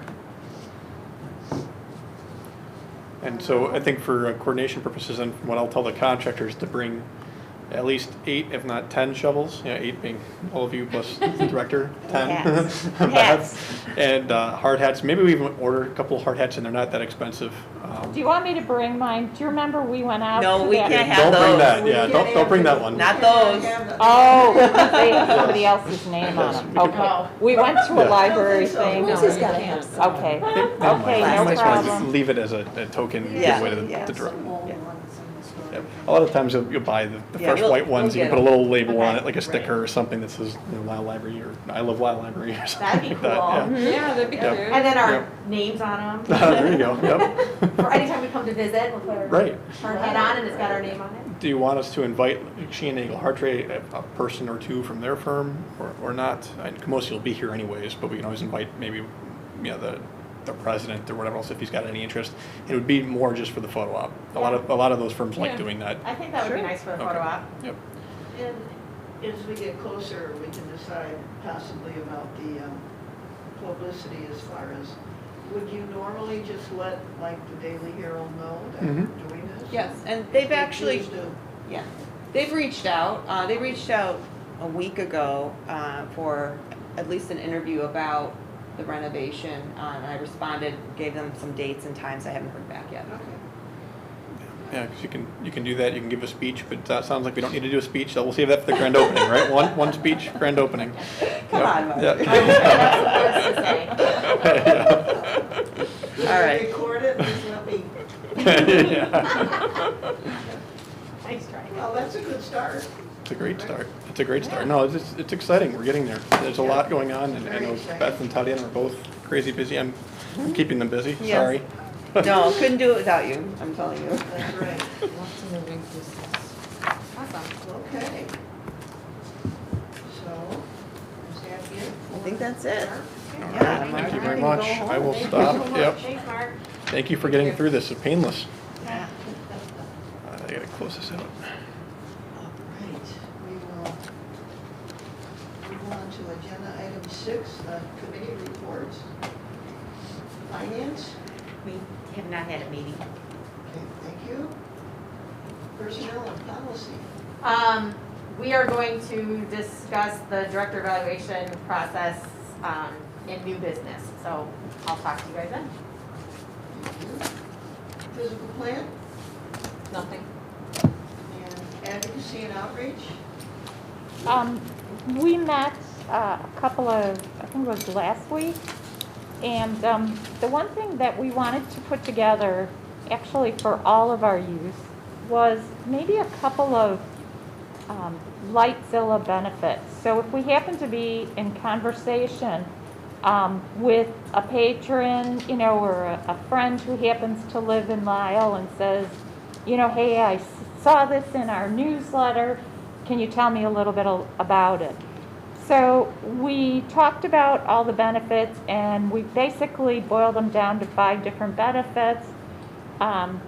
Things like engages users, don't write these down, we're gonna mail them out, but engages users of all ages, entire family can use it together, can provide a unique and creative study break for students, serves users of various abilities, and so we ended up with a list of 5. So I'm hoping that that'll be helpful for not only the people on the AOC team, but also everybody, you know, the other trustees and even staff members.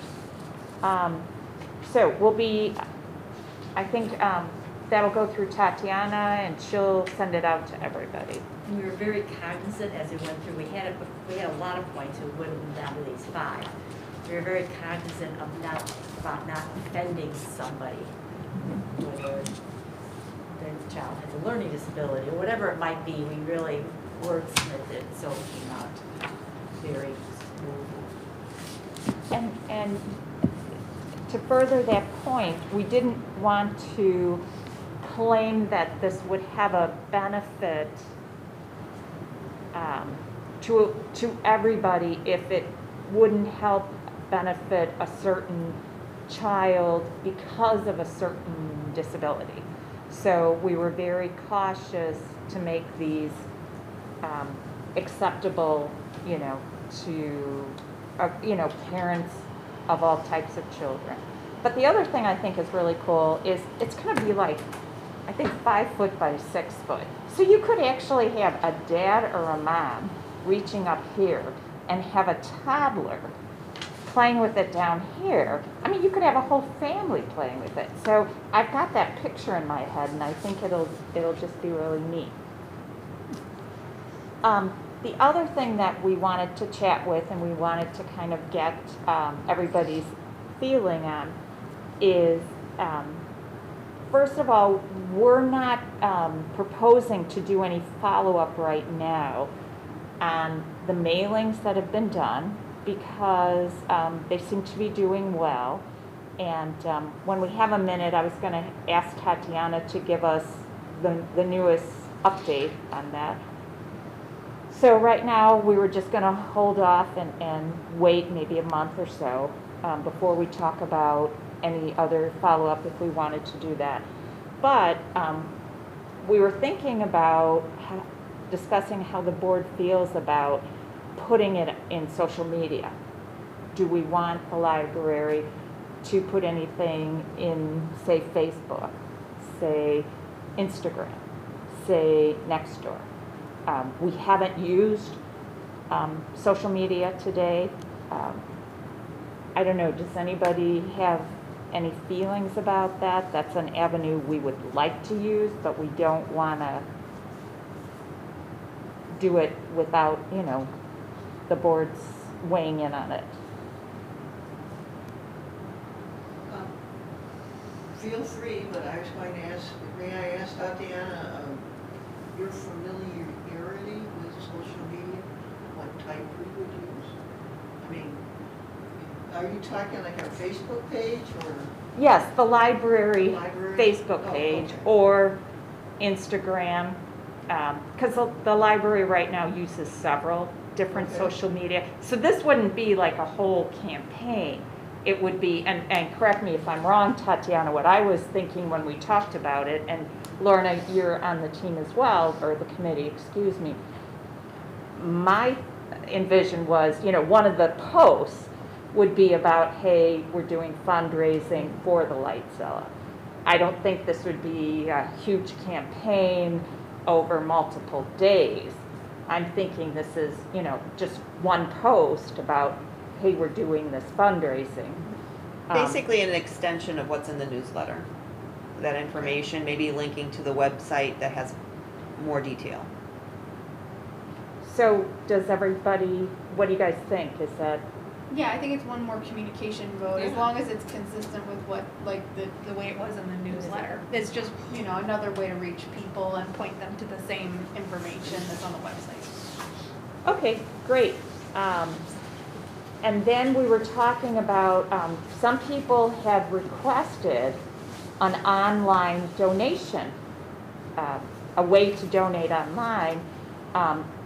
Say, you know, you're on the website and can you click on a button?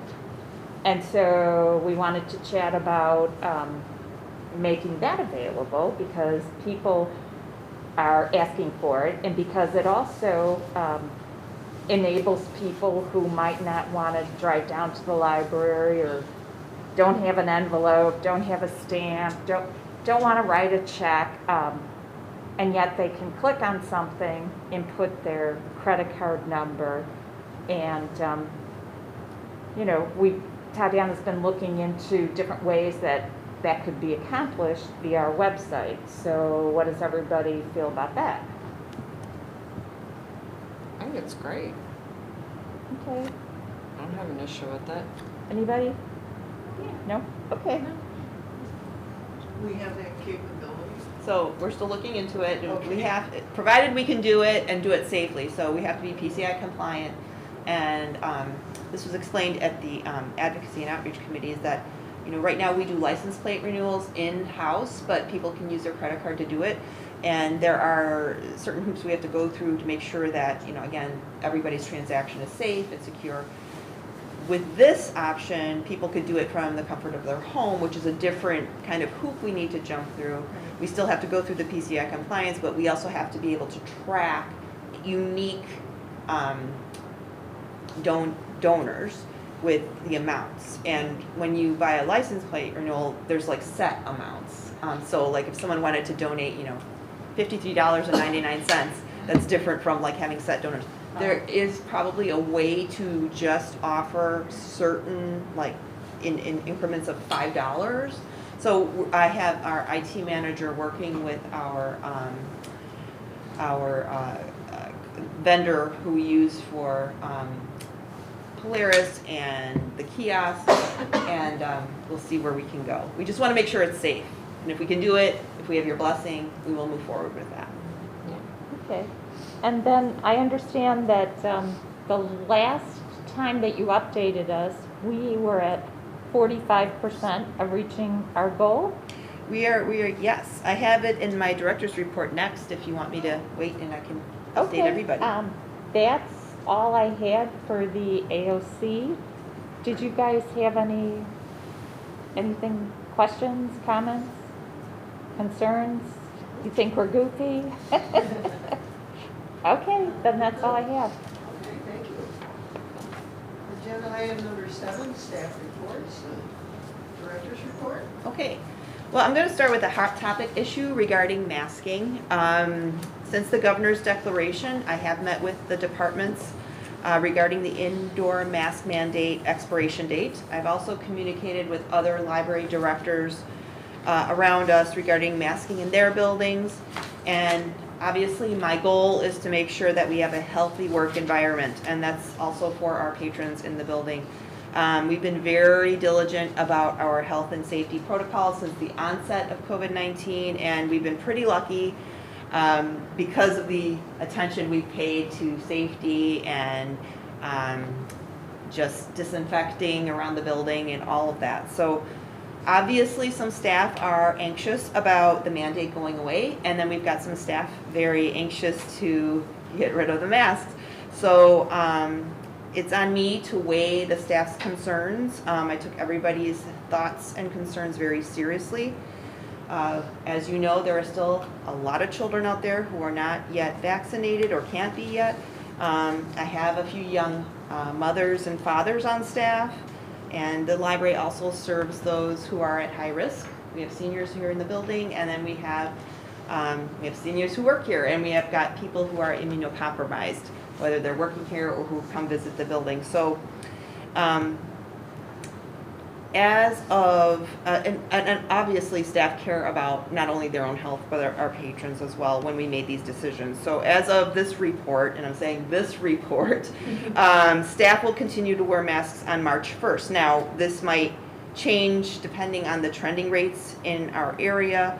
It could change on March 1st, it could change, a week after March 1st. I do check the DuPage County daily positivity rates, and I think right now we're kind of limboing between 5 and 6, and I think once we get down to the 3s on a regular basis, that might be the time that staff can go mask optional. And right now, all the departments are very comfortable with continuing as a staff, as a whole, to wear masks. We've been doing it since the get-go. We're used to it. It's served us well. All staff feel comfortable doing that. And just exercising that little bit of extra caution will help us get there safely to when, it's all mask optional. Now, obviously, as soon as March 1st rolls around, we'll have patrons in the building without masks on, and it is what it is. But staff would prefer to continue to wear masks until the rates change a bit.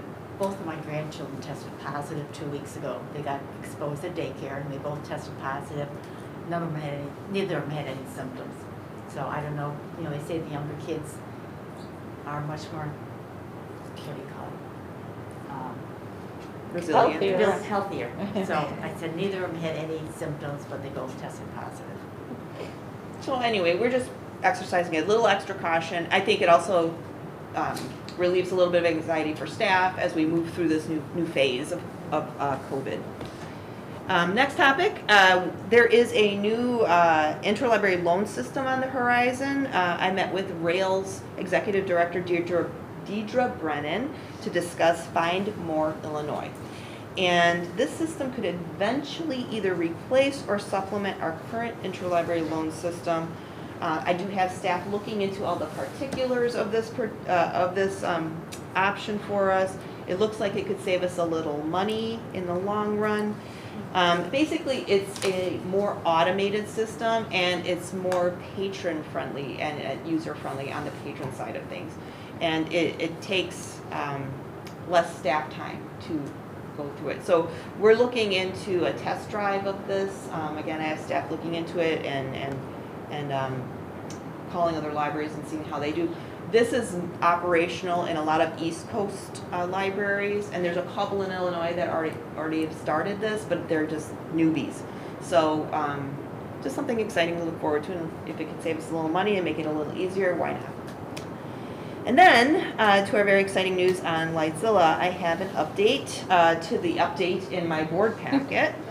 As you know, the Lisle installation will cost us $15,000, and in my report I said we've collected $6,880. Well, since Friday, we've collected a few more donations via the newsletter announcement. So people have either come in, cut out the slip, and brought in a check, or they've mailed us a check. And we are now past the 50% mark.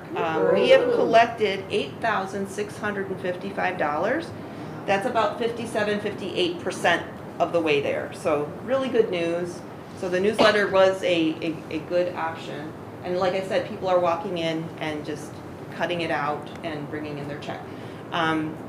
We've also created a one-page flyer that's just a mirror of what was in the newsletter, but on one page, and that is at every public service desk. I have staff working on the internal display, and that will happen outside in the foyer. We have those big glass cases. Right now it's Black History Month, but once we get closer to the end of the month, we're going to have a full-on display of Lisle. We're going to have kind of like dots, and it should be pretty exciting. So we'll have something in that foyer the first week of March, hopefully. When it first came up, we had two options, didn't we? Wasn't there, if it was a little bit bigger, it was going to be another $1,500? Is that right? Say it again? If it was a little bit bigger, it was going to be a little bit more expensive. You had didn't we have two options on sizes? No. Sizes of the Lisle board. The one I was like 16,000, the other was like 1499 or something like that. think we've always said it was the $15,000 one. So 1499. Yeah. So if we collected more and could buy the bigger one, is that an option? Yeah, I thought that was the biggest one on their website. I had looked No, at there are website. larger Bigger? ones. Okay. Yeah, I mean, if we, by some grace, receive more money, I mean, all of the literature out there says it benefits the Lisle installation and youth services department. So I think that's up to us. But we did indicate that the goal was the $15,000 one. Well, after Lorna's donation, then we will. Lorna's what? After your donation. There you go, got it. That's Okay, so all good news with the campaign. Good news. Yeah. So a couple of mentions regarding renovation activities. A lot's been discussed already, but I just want to supplement that. On February 7th, as Mark mentioned, President Bartelli, Mark Rogers, Don McKay, and I attended the Village of Lisle board meeting to present an overview of the renovation, indicated the value that it'll bring to the village, and this also coincided with our request to waive the permit fees, which was also supported by village staff. The fee waiver, as Mark stated, was approved by the majority of trustees. Some members did disagree, and so we issued a thank you letter to the village board for the approval, while also addressing some of the points made by those who opposed the waiver. And we thought it was important to share that we do appreciate the intergovernmental cooperation and explain that it benefits the whole village on a wide scale. And then on 2 separate occasions, trustees Wynn and Turner met to film video about the renovation. Nigel, our video and graphics specialist, coordinated those sessions, and we anticipate the renovation video series to be released sometime in March, when the library begins the first phase of construction. There are more videos to shoot in the coming weeks, so trustees Swistak and Norton, please have your ears ready for me calling you and trying to schedule something. We also will be filming with staff as well for that. And then, as Magda stated, the department directors met at length with her. So all of those images you saw on the screen and in your packet had some colors and stuff. So those colors are not representative of what will actually be in the building. So the department directors sat in this room with Magda with samples of patterns and colors and all kinds of textures, and made some selections. And then they mentioned having a vote on some task chairs. We had some task chairs delivered to the meeting room. We had all the library come in different shifts, test them out, and then we had voting on the whiteboard. And so gratefully, there was a fairly unanimous outcome for the task chairs. So that's good to go. And then lastly, I just wanted to point out the very nice photo of President Bartelli signing the construction contract with Camosi in the board packet. Here's my jacket. She needs, As she is in right now. she needs to take off her jacket for pictures. And that's my report. Thank you. Any questions? I really liked the letter that you sent as the thank you, where you addressed every point, because Village. to the Yeah. village, Yes, I'm that was sorry. an excellent letter, yes. I think that was really important, because it's easy to make a statement and to let it hang out there if it's never, if it's never addressed. And so by saying thank you, but here are covering the other issues, I think that was really good. Thank you. Did we get a response at all from your? I received one response from a trustee asking if we wanted to come back and talk more, and I just said our presentation was complete, thank you. Great. Okay, well, at least we got Yeah. a response. Yeah. That's good. Thank you. Beth? So I just wanted to share 2 updates from my written report that was in the packet. The first one was about the heat trace system for the gutters that the electrician had checked. And I had talked with, Mark mentioned that we had a meeting with the architect in Camosi, and we brought up this heat trace system for the gutters, and when they suggested that we go ahead and repair that, and the cost is about $600, it's just putting in new cable, electric cable in the gutters, and the system works, it's just the cable needs to be replaced in a few spots. And then second of all, Monaco Mechanical was here this week, and they replaced a pump that sends hot water to the various parts of the west end of the building. So when you're washing your hands in the bathroom, you don't have to wait for the hot water to come. So he was able to replace that, get the parts, did same day. So that was great. And that's it. Could I go back, Tatiana, to your update, please? Sure. I had one other question. I didn't read my notes. Do you remember when a couple of meetings ago there was an agreement being had to do with Northbrook Library. And they were going to put together these programs. I think it was a contract in there that they were gonna put together programs, and therefore all the libraries could Zoom Yes. simultaneously? Yes. Has any of that happened, and if so, Yes. how's it going? Yes, it's going well. I think we've had two, or we had one, and one is upcoming or very soon to happen. So we've been featuring that on social media and on our website, and it's also on our online calendar. I don't have the attendance numbers, but I can get that to you. No, I'm just wondering, and so the way that works is each library just announces it as their own program, correct? Yes.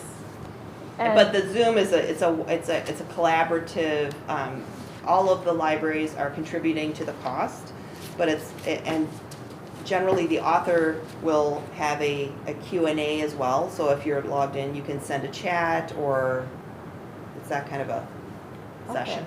Okay. Great. Thank you.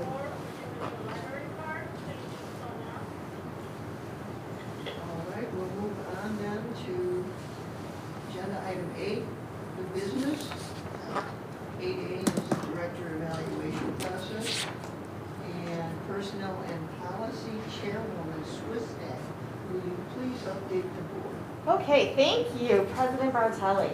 So if you would turn to page 60 in your packet, you will see 60 through 64 is the format that the director has used for the past 2 years when she has submitted to us her own kind of self-evaluation, and that we have used as a board to evaluate her, and then when we're determining salary, raise, all of that, kind of leads our discussion in that. And what I asked the director to do was to give us the format, but clearly X out all of the personnel information so that we could talk about it in an open meeting, because personal records are, they're closed. So if you look at this, on the first page, on page 60, you see the snapshot, and this is where the director has kind of given us a general overview of things that have been accomplished in each of the months. So that's what that first page is. On the next page, on 61, the director kind of gave us some information about what she completed, and then mentioned some things that you can see about COVID-19, because that was a continuation from the previous year. And then at the bottom of 61 and into 62, she referenced the strategic plan, and we had 4 main areas of focus. And then she addressed how she met, or how she achieved things in each of those different categories for the strategic plan. And then at the bottom of page 62, it talks about LLD policies and procedures that were director coordinated drafts, and it kind of went through that and listed what the policies were when they were drafted and discussed. And then on page 63 and 64, there were self-directed goals and kind of a review of that, and then submitted to us. So I asked the director to do this just so we would have this format in front of us, because we talked about how, okay, this is what we've been doing for the past couple of years, and where do we want to add things in? I think Trustee Norton said something about this at a previous meeting, which was, nothing has screamed out at me before that like this was a problem, because it's been working for us, but there are things that we would like to maybe add in the future and tweak it to kind of help it be stronger. Am I saying that correctly? The gist of what you were saying?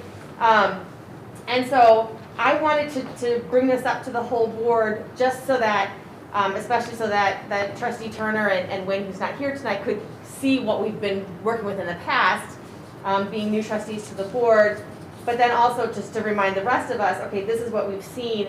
Are there things that we want to add in the future? We've talked about how the director has some self-directed goals, if we want to add board-directed goals into it, other things like that.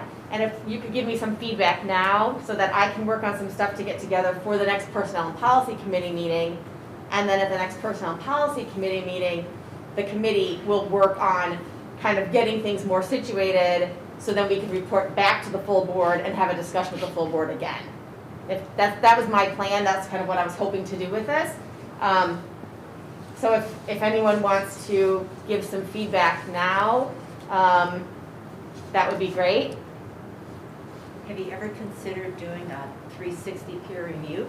We've talked about it, but we haven't gotten further than talking about it. I mean, when I was at Boeing, they would do that. And, you know, you certainly wouldn't do the entire staff. Right. You could do a few each year, and it gives you a good feedback of what they feel. Mm-hmm. Is some of these things is Tatiana reaching her objectives? Now, you've got to kind of discount the people that are disgruntled and whatever, Right. but it's a good way to get some feedback. And- Yes, she's wonderful, and yes, yes, she got the, whatever it is. She didn't really follow up on this, whatever it might be, and sometimes you might get some real candid feedback. Mm-hmm. And that's one of the things that we have talked about, and to the point that you just made too is, that the idea that how do you pick the people that you ask to do this? As you said, there might be some disgruntled people, and while it's good to hear that information, what do we want to gain from it as well? And I think that that's part of it too. Then, are you picking certain staff this year and then other staff the next year, and then if you did that, then you wouldn't see if there was any change or progression or whatever from staff to each year. So let's say you asked one person one year and they commented on something, or there was some issue or something concerned, and then if we didn't ask them the next year, we wouldn't know if there had been any resolution. Well, I don't know that you necessarily use 360 for that. Okay. So you're just trying to say it's more of a general just kind of overview as opposed to And specifics? you can't target the same people each year. Right. How large is your staff, Tatiana? 50, So 51. you pick 5 Mhm. a year, or maybe discount the truly part-time people, or you just go to full-time staff. But do it. You don't want to overwhelm Right. whoever doing the evaluation. Yep. You don't want to have to read through dozens and dozens of these. But 5, 6. I think we used to do 5 or 6 at Boeing. If you go into the executive management program, which I did, they would have you do the 360 peer review, and then you would get feedback while you were down in St. Louis, going through the executive management program. So it was enlightening, Mm-hmm. Tatiana, how many direct reports do you have? Was it rain? Yes. Yes. So So we might as well stay, 4, right? 5, No. 6, 7, You 8, order pizza. 9, 10. You have 10? And the reason I bring this up, because I've worked for companies, and we used to call it corporate leadership entry, whatever. And we used to do just the direct reports.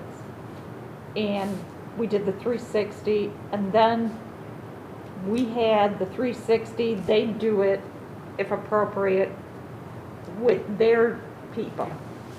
So with 10 people, you might actually want to initiate 360 reviews, and with 10 people, you could actually do them every year.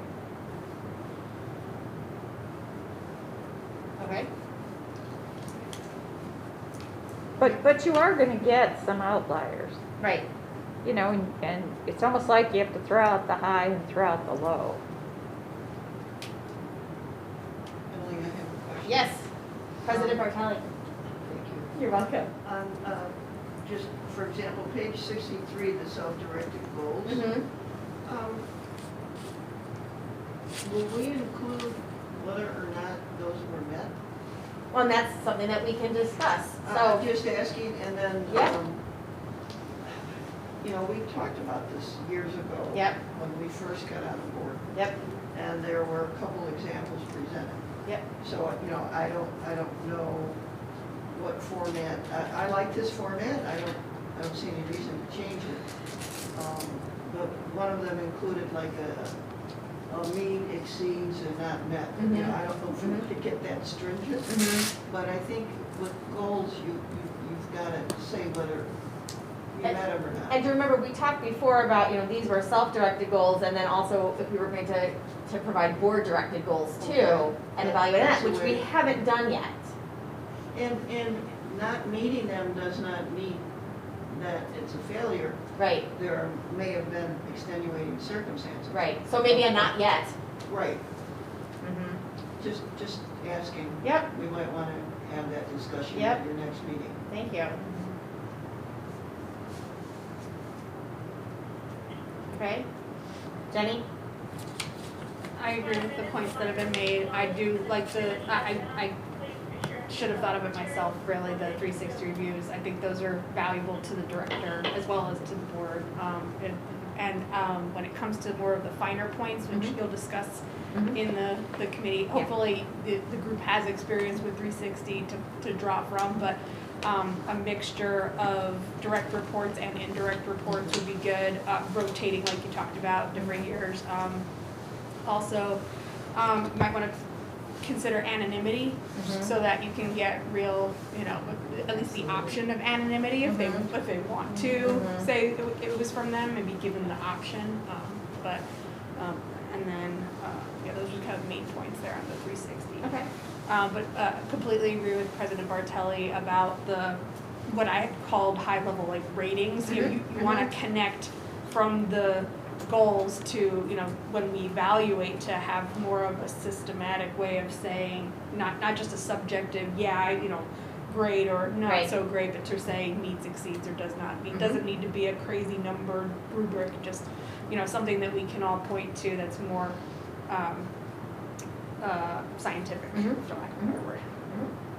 Karen?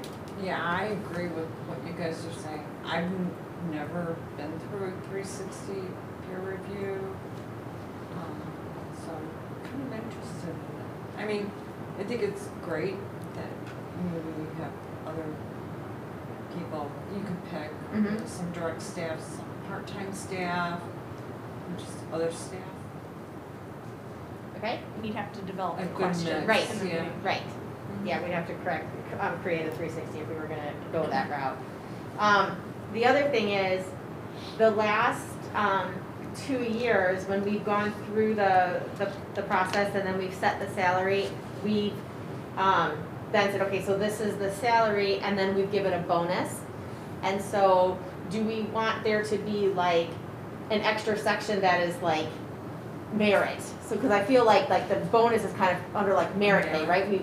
So if it's something like that, there's a section where we could say, hey, this is where the director went above and beyond, and so we want to give a merit bonus, and just kind of have it in there that is like an option in our format, as opposed to because we've done it the last 2 years, it wasn't anything that was officially written down, we've just talked about it, but do we want that to be part of our documentation, that that's a possibility versus, we just talk about it.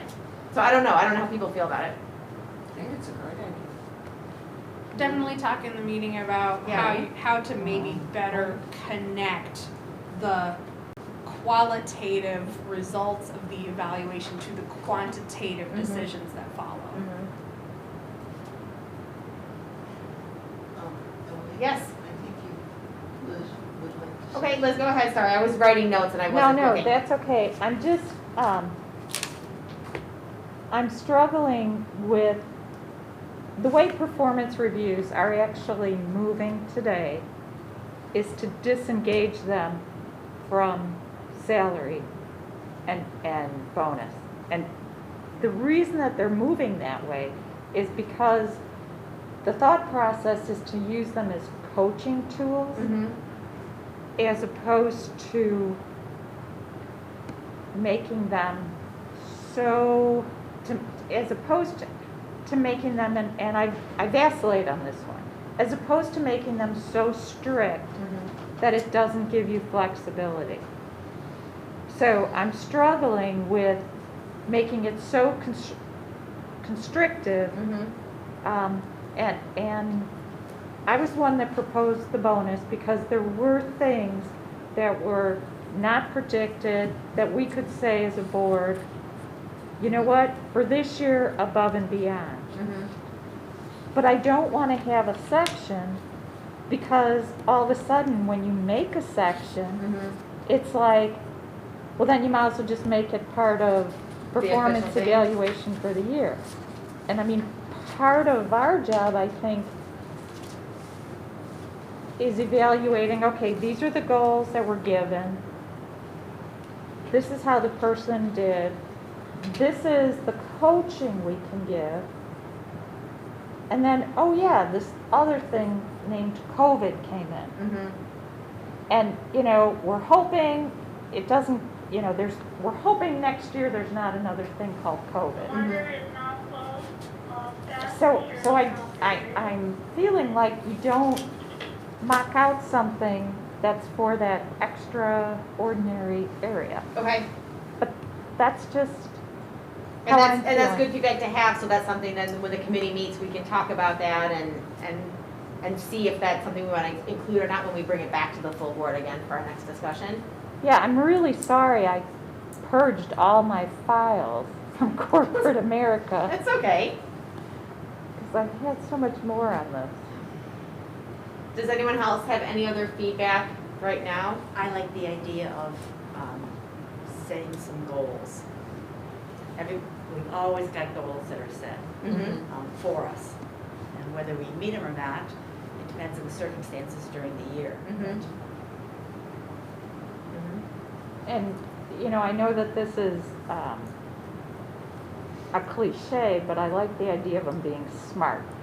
You know, strategic, measurable, I forgot, it's a trackable. I can't remember A and R. I think R is reasonable. What is A? T was timing and A might have been accountability. accountability. Yeah, and if you hit all those points, then it's kind of like on us to make sure that they're not goals like they're not feel-good goals. Mhm. You know, so it makes us be better managers. Okay. So we're giving, you know, goals that can be met, that are time bound. They're tangible. Tangible, maybe it was. Yeah, you might be right. Pretty sure it was time. That one I know. Okay. Time driven. Does anyone else have any other feedback for this now? Okay, thank you, and then, I'll kind of get this stuff together, and then for the next personnel policy committee meeting, whenever we schedule that, this will be on our docket. And then we'll be working on tweaking that, working on that, and then at a future board meeting, we'll bring it back to the whole board, see what people's thoughts are, and if we need to go back and rework it somewhere in committee. Thank you, everyone. Big job. Thank you for taking it on. Thank you, Emily. Yeah, thank you. Agenda item A, B, and C, semi-annual review of executive session minutes and review of executive session recordings more than 18 months old. May I have a motion to go into executive session under agenda item number 9 and a second? I move to go into executive session under 5 ILCS 120/2C21, discussion of minutes of meetings lawfully closed under this act, whether for purposes of approval by the body of the minutes or semi-annual review of the minutes as mandated by section 2.06. Second. Any discussion? Roll call, please. Emily Swistak, Aye. Jenny Norton, Aye. Karen Larson, Aye. Liz Sullivan, Aye. Lauren Turner, Aye. Marjorie Bartelli. Aye. Okay. So we need to change the tapes and close the door. Do You we wanna say take a quick we're going break? in? Sorry? Do we say we're going into executive session? In a minute. Oh, okay. Unless anybody wants to take a break. You good? All right. We are now in open session at 9:17 PM. May I have a motion and a second for item 9A? I move to release the August 11th, 2021 minutes of the LLD Board of Trustees. I second. Oh, Thank you. Who got that second? Liz can have it. Okay. yay. Discussion? Roll call. Jenny Norton. Aye. Liz Sullivan. Aye. Karen Larson. Aye. Emily Swisdale. Aye. Lorna Turner. Aye. Marjorie Bartelli. Aye. Great. You ready? I'm sorry. Are you ready? Can I do mine? Okay. I move to destroy the following dates of recordings of the LLD Board of Trustees. February 12th, 2020, June 17th, 2020, July 15th, 2020, August 12th, 2020, number 1, and August 12th, 2020, number 2. Second. Great. No discussion, roll call please. Emily Swisdale. Aye. Jenny Norton. Aye. Karen Larson. Aye. Liz Sullivan. Aye. Lorna Turner. Aye. Marjorie Bartelli. Aye. Good work. Agenda item 10, opportunity for trustee comments. Trustee Larson. I always hate going first. I just want to say thank you to everybody for all the hard work, with the renovation and Tatiana working with Mark and Beth, with everybody else and staff but I'm so excited for next month. It's like, I can't wait. Thank you. Trustee Norton. I have nothing to add. Okay. Trustee Sullivan.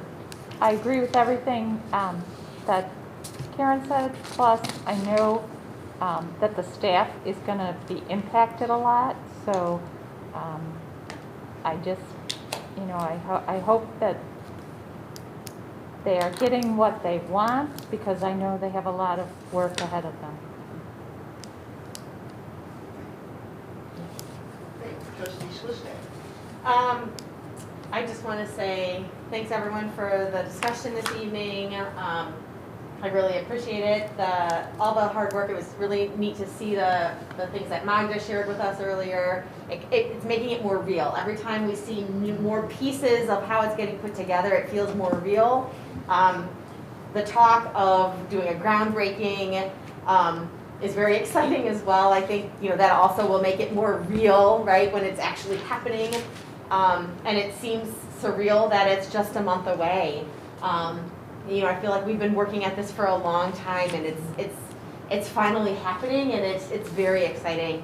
And then I also wanted to thank the director for all of the thoughtful words that she's put together for her staff as she continues to navigate COVID and how we're dealing with it in the library building, and making sure that staff is feeling safe and understanding where we're going and all of that. So I really appreciate that, and the thoughtfulness and the care that you put into that communication.